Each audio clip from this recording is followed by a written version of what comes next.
Download aplikasi Bekal Islam dan kunjungi web bekalislam.com.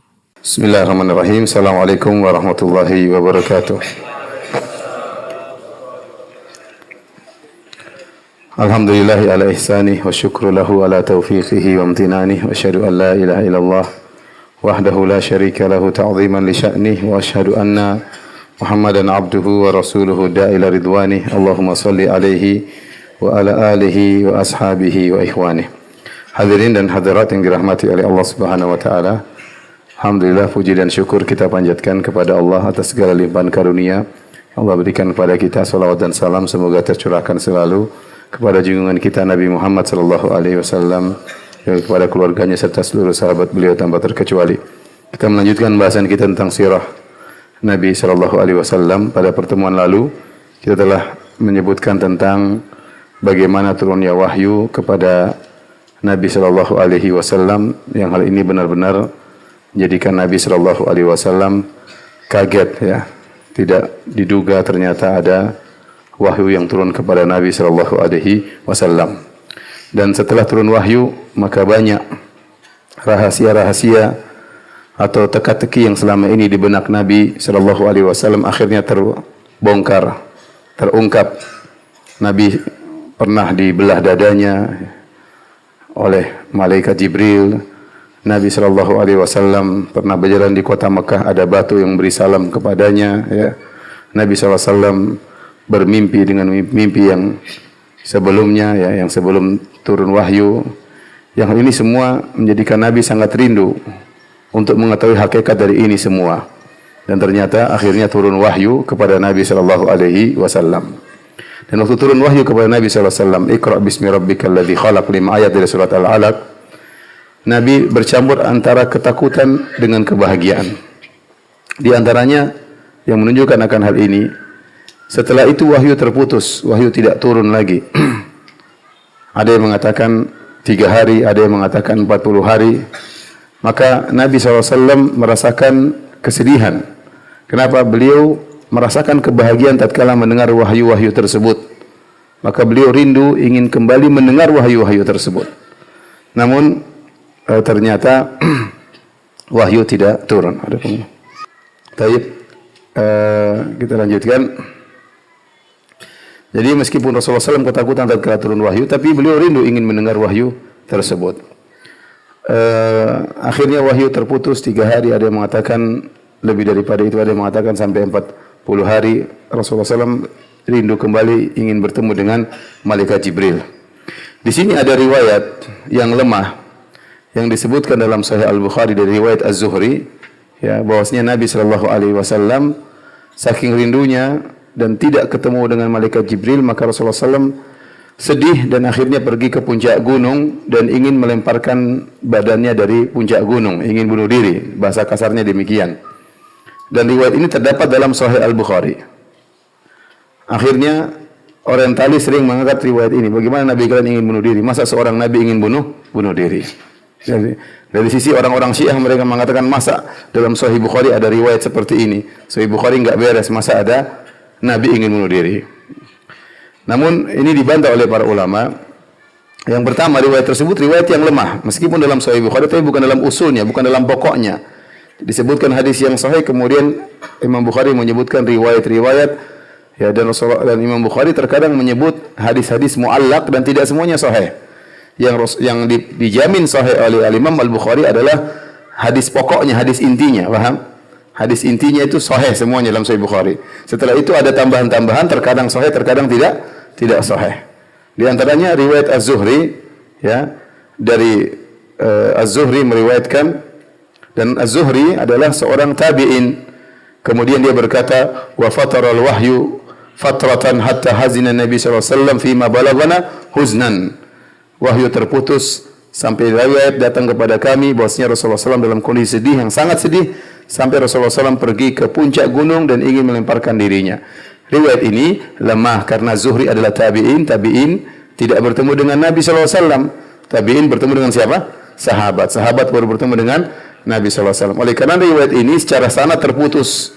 Karena riwayat tabi'in dari Nabi SAW namanya riwayat mursal.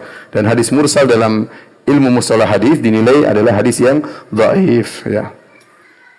Sahih Bukhari kok ada hadis yang dhaif? Anda enggak pernah belajar Sahih Bukhari. Sahih Bukhari yang sahih semua adalah yang hadis yang inti. Adapun muqaddimah atau setelahnya terkadang Imam Al-Bukhari menyebutkan hadis riwayat-riwayat yang terkadang sahih, terkadang yang dhaif, ya, terkadang dhaif. Kemudian kalaupun hadis ini sahih, maka ini tidak menunjukkan bahwasanya Nabi tercela karena Nabi baru saja menjadi Nabi dan Nabi tatkala mau bunuh diri tegur. Disebutkan dalam riwayat yang lemah tersebut, waktu Nabi SAW akan melemparkan dirinya, tiba-tiba muncul malaikat Jibril. Malaikat Jibril berkata, "Ya Muhammad, innaka Rasulullah haqqan." Wahai Muhammad, sungguhnya kau adalah utusan Allah yang sesungguhnya. Fayaskunu lidzalika ja'shuhu. Maka Nabi pun tenang setelah itu. Ini menunjukkan Nabi manusia terkadang salah, namun karena dia maksum, kesalahannya langsung ditegur oleh Allah Subhanahu wa taala. Sebagaimana Nabi pernah salah pada kondisi-kondisi yang lain, seperti Nabi SAW pernah mengharamkan madu demi menyenangkan istrinya, maka Allah tegur, "Ya ayuhan nabi, lima tuharrimu ma ahallallahu lak, tabtaghi mardata azwajik." Wahai Muhammad, wahai Rasulullah, kenapa engkau mengharamkan madu yang halal bagimu gara-gara ingin mencari keridhaan istrimu? Nabi berapa kali salah. Seperti Nabi waktu berpaling dari Ibnu Ummi Maktum, maka Allah tegur, "Abasa wa tawalla an ja'ahul a'ma." Dia bermuka masam dan dia berpaling tatkala datang seorang yang buta. Demikian juga kita katakan Nabi saking sedihnya ingin bunuh diri ditegur oleh Allah Subhanahu wa taala dengan memunculkan malaikat Jibril menegurnya, "Wahai Muhammad, kenapa kau bersedih? Sungguhnya engkau adalah seorang utusan Allah yang sungguhnya." Namun ala kulli hal hadisnya apa? Dhaif. Kalaupun sahih maka tidak jadi masalah, apalagi hadisnya dhaif. Tapi setelah wahyu terputus, ya, datang dalam riwayat yang sahih, ya, tidak menyebutkan Nabi ingin bunuh diri. Dalam riwayat yang sahih, dalam Sahih Al-Bukhari juga, dalam riwayat yang lain saya bacakan hadisnya. Baina ana amshi id sami'tu sautan minas sama'. Tatkala aku berjalan, tiba-tiba aku mendengar suara dari arah langit. Farafatu basari. Aku pun mengangkat pandanganku. Fa idzal malaku alladhi ja'ani bihira jalisun ala kursiyyin baina sama'i wal ard. Tiba-tiba aku melihat malaikat yang datang menemuiku di Gua Hira, ternyata duduk di sebuah kursi antara langit dan bumi. Faru'ibtu minhu, aku pun takut tatkala melihatnya. Faraja'tu faqultu zammiluni zammiluni, maka aku pun balik ke rumah Khadijah, ke rumah istriku, aku berkata zammiluni zammiluni, selimuti aku, selimuti aku. Nabi gemetaran. Fa anzalallahu ta'ala, maka Allah turunkan ayat berikutnya, ya ayyuhal muddaththir qum fa'anzir. Wahai orang yang berselimut, bangunlah dan berilah peringatan. Sampai firman Allah, warrujza fahjur, ya. Dan kesyirikan maka jauhilah. Fahamiyal wahyu wa tataba. Setelah itu wahyu turun tidak terputus-putus. Jadi ternyata dalam hadis yang lain disebutkan wahyu terputus dan tidak disebutkan hadis yang sahih ini Nabi ingin bunuh diri, enggak ada. Yaitu datang dalam riwayat yang lemah. Tapi hadirin dan hadirat yang rahmatillah subhanahu wa ta'ala, ada beberapa faedah yang bisa kita ambil. Di antaranya bahwasanya wahyu kalau turun kepada Nabi SAW bukan berarti harus satu surat secara utuh. Oleh karenanya surat Al-Alaq waktu turun cuma 5 ayat pertama. Ya, Iqra bismi rabbikal ladzi khalaq, khalaqal insana min 'alaq, Iqra wa rabbukal akram alladzi 'allama bil qalam, 'allamal insana ma lam ya'lam. Setelah itu paragraf yang lain, kalla innal insana la yattqa, ketahuilah manusia itu berlebih-lebihan, berbuat zalim, ar-ra'ahu stagna, tatkala dia merasa dirinya sudah kaya. Yang ayat-ayat tersebut turun berkaitan dengan Abu Jahal, itu pada kondisi yang lain setelah Nabi berdakwah. Jadi tidak mesti ayat turun kemudian satu surat secara utuh, terkadang 5 ayat kemudian turun dari ayat dari surat yang lain, seperti dalam yang kisah yang kita sebutkan ini. Ayat yang pertama turun 5 ayat dari surat Al-Alaq, kemudian turun Al-Muddaththir, ya ayyuhal muddaththir qum fa'anzir wa rabbaka fakabbir wa thiyabaka fatahhir wa rujza fahjur. Selesai. Nanti surat yang lain lagi. Tetapi meskipun ayat-ayat turun tidak berdasarkan urutan surat, namun Nabi yang menentukan, Nabi yang mengatakan ayat ini jadikan di bawah surat ini, ayat ini jadikan di bawah surat ini. Atau waktu Nabi baca, Nabi urutkan. Nabi urutkan. Jadi jangan antum bayangkan surat Al-Baqarah turun sesuai dengan sejarah, enggak ya? Enggak. Tapi terkadang wattaqu yawman turja'una fihi ila Allah, itu salah satu ayat yang terakhir turun, ternyata bagian dari surat Al-Baqarah. Tapi padahal dia termasuk ayat yang terakhir turun. Contohnya Surat Al-Maidah. Surat Al-Maidah surat keberapa? Surat keberapa? Surat kelima. Masa nggak tahu surat Al-Maidah surat kelima? Tetapi ayat yang ketiga, al-yauma akmaltu lakum dinakum, adalah termasuk ayat yang terakhir turun, padahal dia adalah ayat yang ketiga dari surat kelima. Paham? Jadi jangan dibayangkan surat itu turun adalah sesuai dengan urutan sejarah. Tetapi bisa berbeda-beda dan Nabi yang mengatur ya sesuai dengan petunjuk dari Allah Subhanahu wa taala. Baik.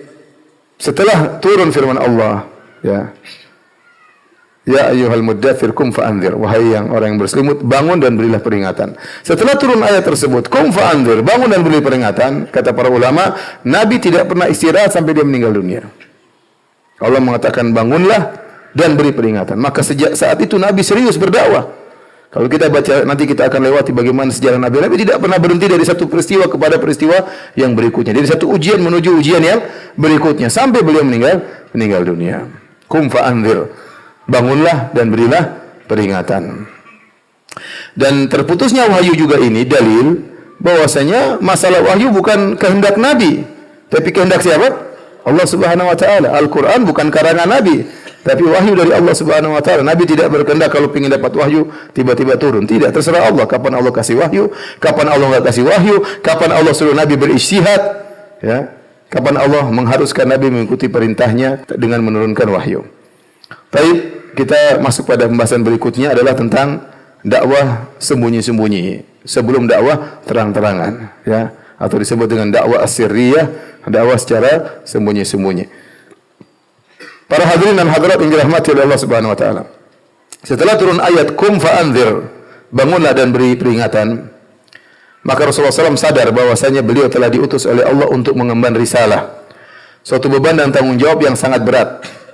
Rasulullah disuruh beri peringatan, ya, dan pertama kali kata Allah beri peringatan sebelum kabar gembira. Beri peringatan. Kalau kasih kabar gembira sih nggak ada masalah, ya, ada surga, ada ini. Tapi kalau beri peringatan yang masalah, ini haram, ini haram, ini haram, repot. Dan kondisi masyarakat itu sangat berat. Kondisi lagi sangat rusak-rusaknya, ya. Sebagaimana dalam hadis dalam Sahih Muslim, Inna Allaha nadhara ila ahli al-ard famaqatahum ajam wa ma'arabahum illa baqaya min ahli kitab.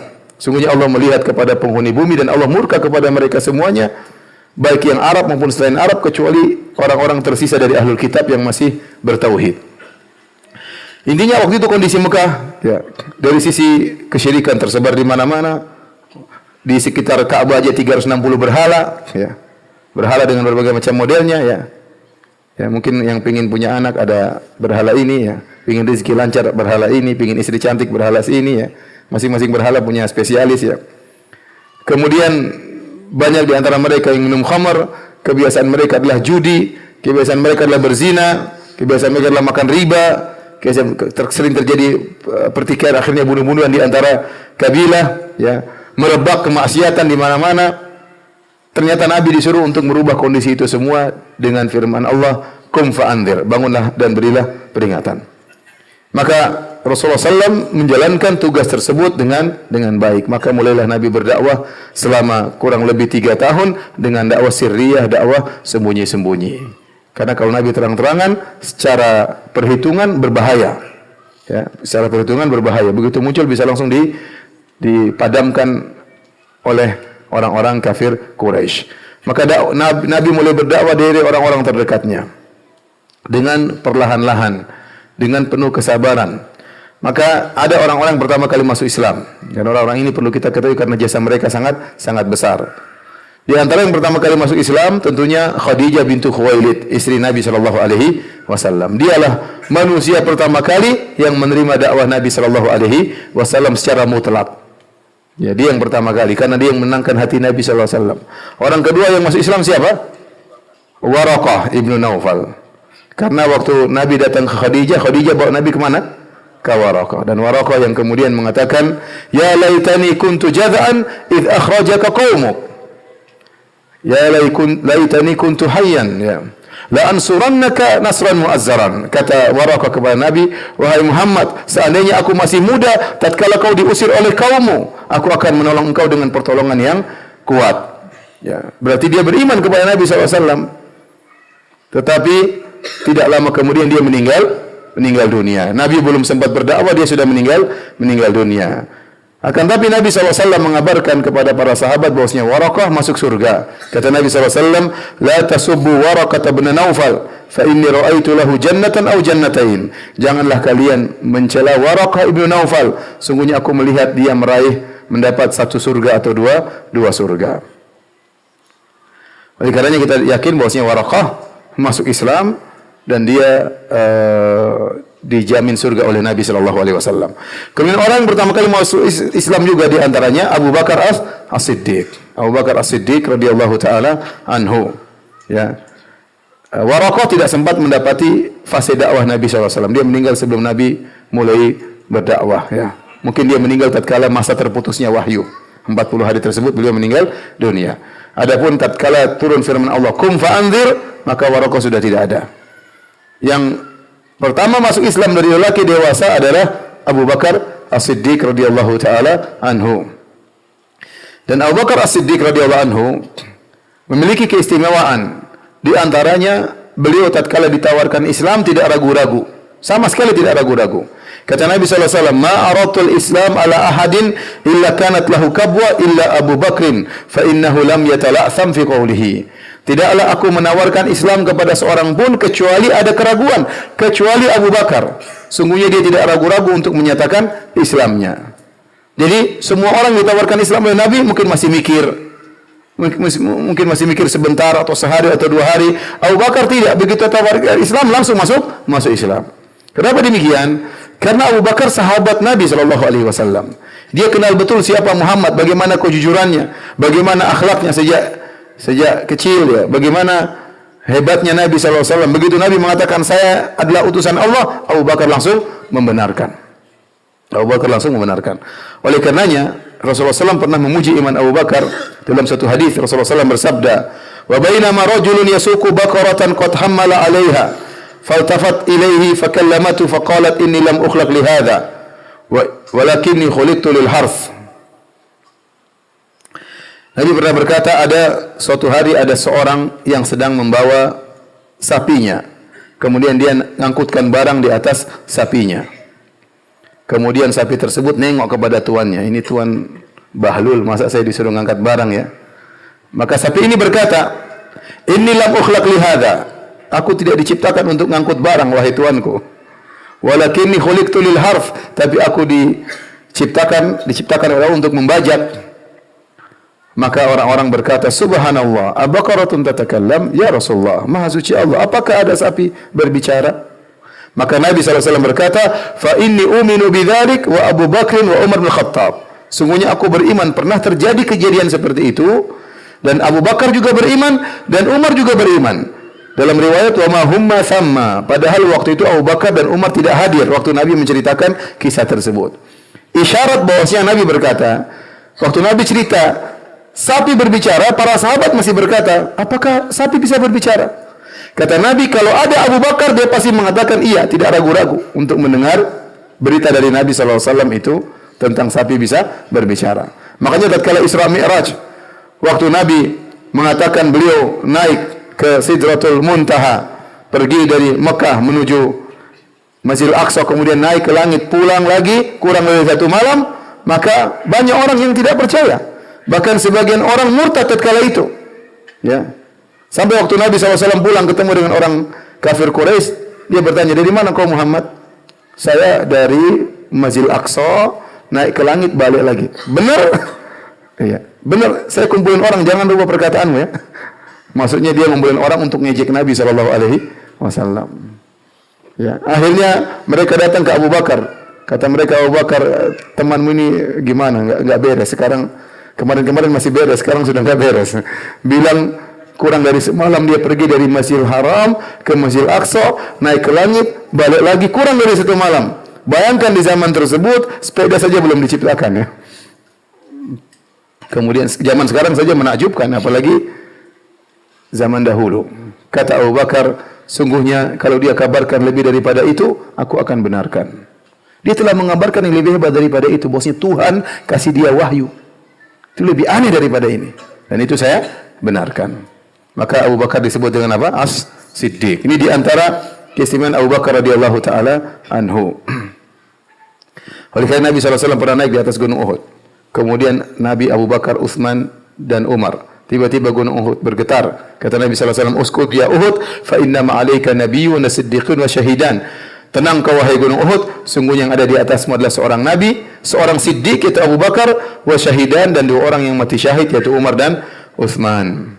Dan Abu Bakar tatkala masuk Islam, dia mengorbankan hartanya seluruhnya untuk Nabi SAW. Benar-benar dia infakkan hartanya. Makanya Nabi pernah berkata di hadapan Abu Bakar, memuji Abu Bakar, "Ma nafa'ani malun qat, ma nafa'ani malu Abi Bakrin." Tidak ada harta bermanfaat bagiku seperti hartanya Abu Bakar. Fabaka Abu Bakrin, waktu Nabi memuji Abu Bakar langsung menangis. Kata Abu Bakar, "Ma ana wali mali, ma ana wa mali illa laka ya Rasulullah." Tidaklah diriku dan hartaku kecuali milikmu wahai Rasulullah. Karena benar Abu Bakar dia berinfak di saat-saat yang genting di awal dakwah. Berbeda setelah itu orang akan banyak berinfak, tetapi infaknya Abu Bakar berkaitan dengan berlanjutnya dakwah atau berhentinya dakwah. Nabi sangat membutuhkan harta di awal-awal dakwah beliau untuk mengembangkan dakwah beliau. Dan di antara orang yang langsung jor-joran membantu Nabi SAW adalah siapa? Abu Bakar radhiyallahu taala anhu. Kemudian Abu Bakar radhiyallahu anhu menjalankan dakwah juga, seakan-akan dia juga memikul beban risalah. Maka dia berdakwah sebagaimana Nabi SAW berdakwah. Dan Abu Bakar adalah orang yang sangat lembut, orang yang cerdas, pedagang yang kaya raya, dia pandai bergaul, ya, punya banyak pengalaman, ya, mengetahui kondisi-kondisi masyarakat, dia tahu tentang ilmu nasab, sehingga dia pandai bergaul. Dia pandai berbicara. Orang kalau berbicara sama dia enak mendengar pembicaraan Abu Bakar radhiyallahu anhu. Akhirnya karena dakwah Abu Bakar radhiyallahu taala anhu ada 5 orang yang masuk Islam. Yang 5 orang ini semua dijamin masuk surga oleh Nabi sallallahu alaihi wasallam. Ternyata mereka masuk Islam gara-gara Abu Bakar. Siapa 5 orang ini? Yang pertama Utsman bin Affan. Utsman bin Affan radhiyallahu anhu masuk Islam lewat Abu Bakar. Az-Zubair bin Awam juga masuk Islam gara-gara Abu Bakar radhiyallahu anhu. Abdurrahman bin Auf radhiyallahu anhu juga masuk surga gara-gara dakwah Abu Bakar.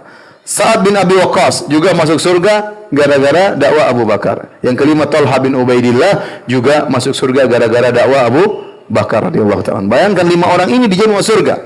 Dalam hadis kata Nabi SAW, Abu Bakrin fil jannah, Abu Bakar di surga. Umar fil jannah, Umar di surga. Utsman fil jannah, Utsman di surga. Ali fil jannah, Ali di surga. Talha fil jannah, Talha di surga. Az-Zubair di surga. Abdurrahman bin Auf di surga. Sa'ad di surga. Sa'id di surga. Abu Ubaidah bin Jarrah di surga. 10 orang Nabi sebutkan. 5 di antaranya masuk Islam gara-gara Abu Bakar radhiyallahu ta'ala anhu. Dan biar kita tahu bagaimana agungnya Abu Bakar. 5 orang ini amalannya hebat-hebat seluruhnya. Ya. Abdurrahman bin Auf infaknya kayak apa? Utsman bin Affan infaknya kayak apa? Kata Nabi mengatakan, "Ala astahi mimman yastahi minhul malaika." Kenapa aku tidak malu kepada orang yang malaikat malu kepadanya? Bayangkan, malaikat malu kepada siapa? Utsman. Kenapa? Karena begitu tinggi perangai akhlaknya. Saya malaikat saja malu kepada Utsman. Ya. Penghormatan terhadap Utsman. Ya. Belum Zubair bin Awam, Sa'ad bin Abi Waqqas. Semua ini, amalan mereka 5 orang ini seluruhnya mengalir kepada siapa? Abu Bakar. Seluruh yang mereka lakukan, infak mereka, salat mereka, jihad mereka, semuanya lari kepada Abu Bakar. Kenapa? Karena mereka Islam gara-gara siapa? Abu Bakar radhiyallahu taala anhu, ya. Oleh karenanya Nabi SAW begitu cinta kepada Abu Bakar dengan cinta yang luar biasa. Nabi pernah bersabda dalam hadisnya, "Zur ghibban tasdad hubban." Hendaknya kalian kalau punya kawan, berziarahlah kepada kawan kalian itu jarang-jarang, jangan tiap hari, ya. Pagi ketemu, sore ketemu, pagi ketemu, sore ketemu. Ini bisa bikin Polda marah, ya. Polisi dapur marah. Maksudnya maitua, maksudnya istri, ya. Ini siapa nih mas? Tamunya siang malam datang terus. Ketawa ketiwi sama dia terus. Kapan ketawa sama saya, ya? Dan memang tidak bagus kalau kita punya kawan tiap hari ketemu, pagi ketemu, malam ketemu, pagi ketemu, malam, tiap hari kunjungan. Tidak bagus juga. Apa yang mau dibahasnya? Mau dibahas, akhirnya pembahasan sudah selesai, membahas kita sudah selesai, mulai membahas kawan, mulai ghibah, mulai namimah, membahas ini, karena tiap hari ketemu, masa diulang-ulang bahasannya, ya. Maka Nabi mengatakan, zur ghibban tasdad hubban. Kunjungilah sesekali, jarang-jarangkan, ya, maka akan menambah cinta lebih mendalam di antara 2 sahabat. Tetapi kata para ulama, kecuali ternyata kecintaan mereka ada urusan dakwah, urusan ibadah, maka tidak mengapa ketemu tiap hari. Di antaranya Nabi tiap hari ketemu Abu Bakar. Nabi tiap hari datang ke rumah Abu Bakar. Kenapa? Karena ada urusan dakwah, ada urusan umat. Maka Nabi sering ketemu dengan Abu Bakar. Adapun kalau buat ngobrol-ngobrol jangan tiap hari ya. Jangan tiap hari ya. Karena bisa bikin siapa marah tadi? Maitua ya. Baik. Saking cintanya Nabi kepada Abu Bakar, Rasulullah SAW pernah berkata, Inna Allah attakhadhani khalilan kama attakhadha Ibrahim khalilan. Law kuntu muttakhidan min ummati khalilan attakhadhu Abu Bakr khalilan. Walakin sahibukum Khalilur Rahman. Sungguhnya Allah telah mengangkat aku sebagai kekasihnya, sebagaimana Allah mengangkat Ibrahim sebagai kekasihnya. Seandainya saya boleh mengangkat manusia menjadi kekasih, saya akan menjadikan Abu Bakar sebagai kekasihku. Namun tidak boleh. Sungguhnya sahabatmu ini, yaitu Muhammad, adalah kekasih Allah Subhanahu wa taala. Ini menunjukkan betapa cintanya Nabi kepada Abu Bakar radhiyallahu taala anhu. Tapi di antara yang masuk Islam di awal-awal Islam adalah Ali bin Abi Thalib radhiyallahu taala anhu. Khilaf di kalangan para ulama, mana lebih dulu masuk Islam, Ali atau Abu Bakar? Ya. Kita bilang khilaf enggak terlalu berpengaruh. Intinya dari orang dewasa yang masuk Islam siapa? Abu Bakar. Dari anak kecil Ali waktu umurnya masih 10 tahun. Yang masuk Islam adalah Ali bin Abi Thalib yang remaja ya. Masing-masing punya pengaruh, tapi beda Abu Bakar. Abu Bakar ini pengaruhnya luar biasa karena dia langsung juga berdakwah. Umur dia 38 tahun dan kala itu. Jadi beda umurnya dengan Nabi cuma 2 tahun. Adapun Ali, dia tinggal di rumah Nabi sallallahu alaihi wasallam. Jadi Ali bin Abi Thalib ini anaknya Abu Thalib. Abu Thalib ini paman Nabi, secara harkat dan martabat, secara kasta sangat tinggi di kalangan kaum musyrikin. Tetapi dia miskin, secara harta dia miskin. Dan dia punya anak laki-laki 3, yaitu Aqil, kemudian Ja'far, kemudian Ali. Ali yang paling kecil. Nabi sallallahu alaihi wasallam setelah menikah dengan Khadijah, mendapat janda yang saudagar kaya raya, maka Nabi ingin membantu pamannya tersebut. Dan Nabi punya paman yang lain, namanya Al-Abbas bin Abdul Muttalib. Al-Abbas bin Abdul Muttalib ini, saudaranya Abu Talib, adalah orang kaya. Maka Nabi dan Al-Abbas datang kepada Abu Talib, menyampaikan, wahai Abu Talib, boleh enggak kami merawat anak-anakmu, membantu meringankan bebannya Abu Talib? Maka Abu Thalib mengatakan, silakan ambil anak-anak aku kecuali Aqil, biarkanlah Aqil bersamaku. Akhirnya Al-Abbas mengambil Ja'far bin Abi Thalib dipelihara oleh Al-Abbas, dan Ali dipelihara oleh siapa? Nabi sallallahu alaihi wasallam. Dan Ali sangat disayang oleh Nabi seperti putranya sendiri, tinggal di rumahnya padahal sepupunya Nabi sallallahu alaihi wasallam, dan akhirnya Nabi menikahkan dengan putrinya Fatimah radhiyallahu taala anha. Kemudian di antara yang pertama kali masuk Islam dari golongan budak adalah Zaid bin Harithah. Zaid bin Harithah bin Syarahbil Al-Ka'bi. Zaid bin Harithah ini adalah anak dari lelaki merdeka yang bernama Harithah bin Syurahbil Al-Ka'bi. Suatu hari dia berjalan dengan ibunya, tiba-tiba datang sebagian kabilah kemudian menculik Zaid. Diculik dari ibunya, akhirnya dijadikan budak.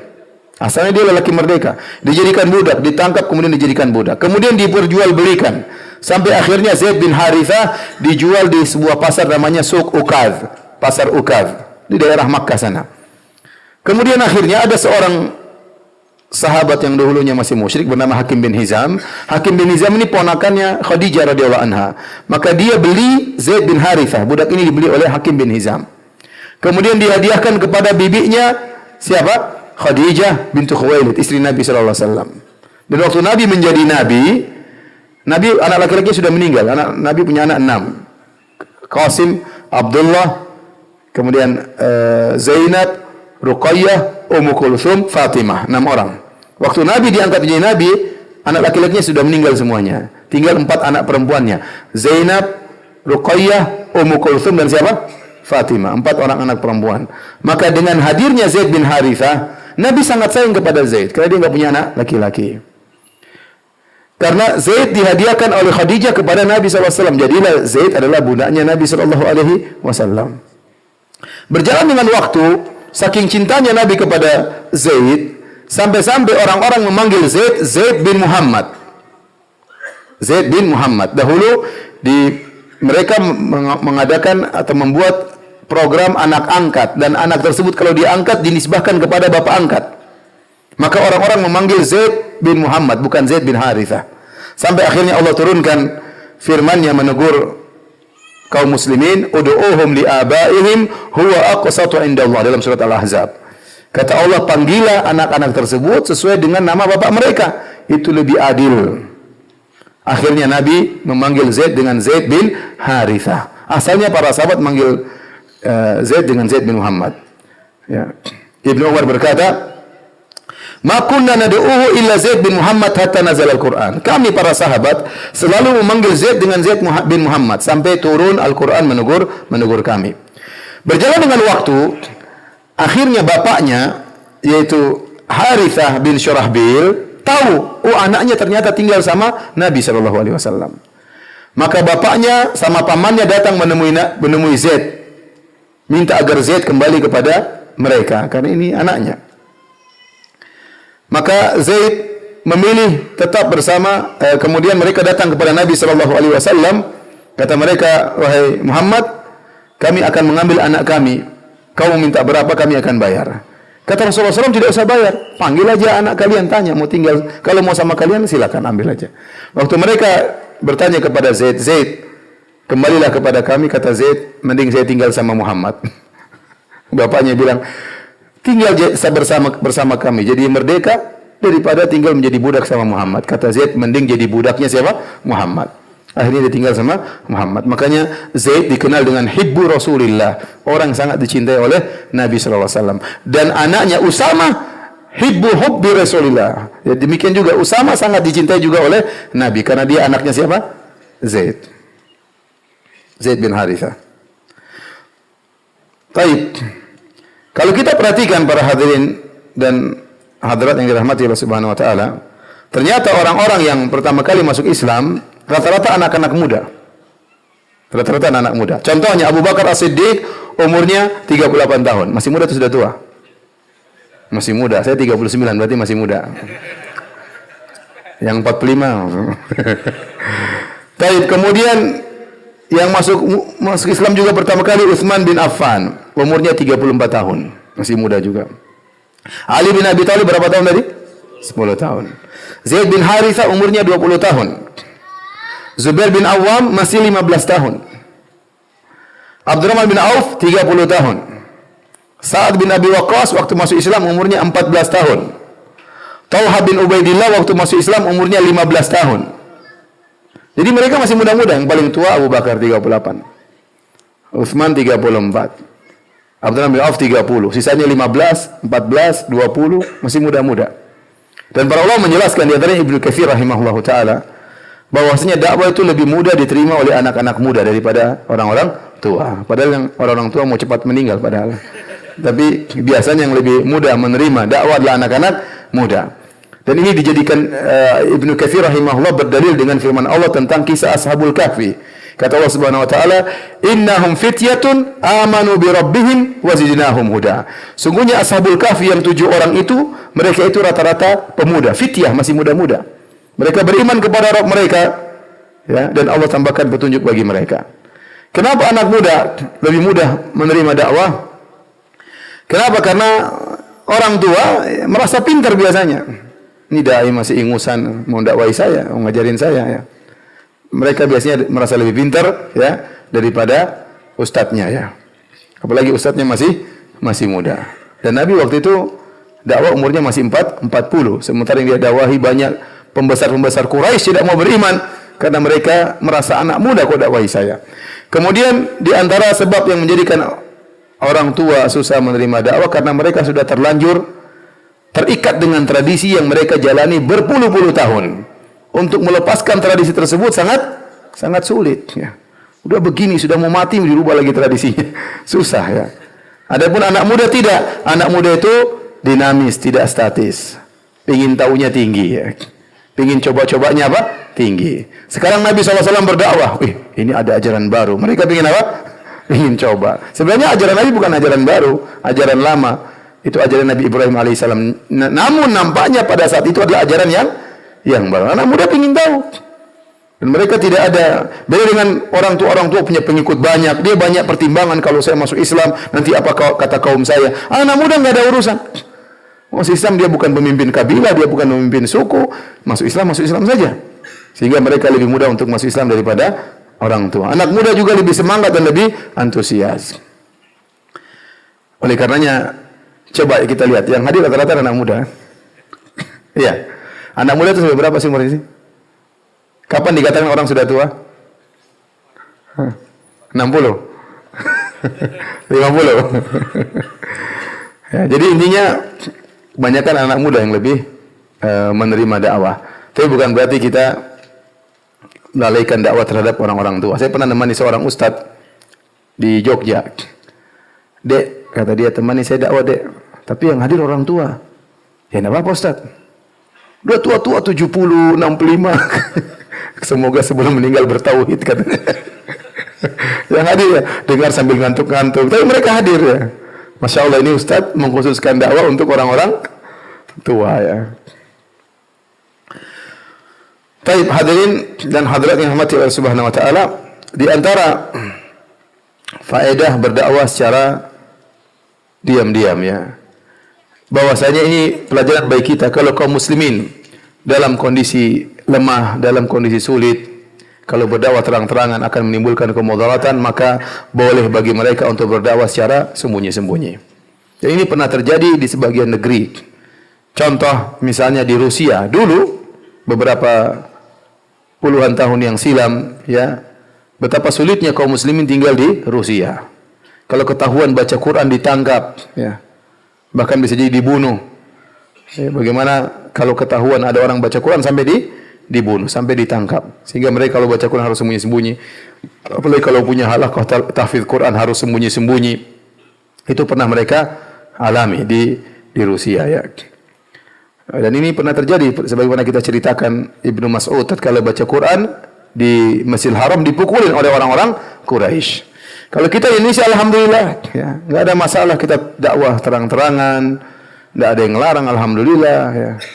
Baca Quran juga di mana-mana enggak ada yang larang ya.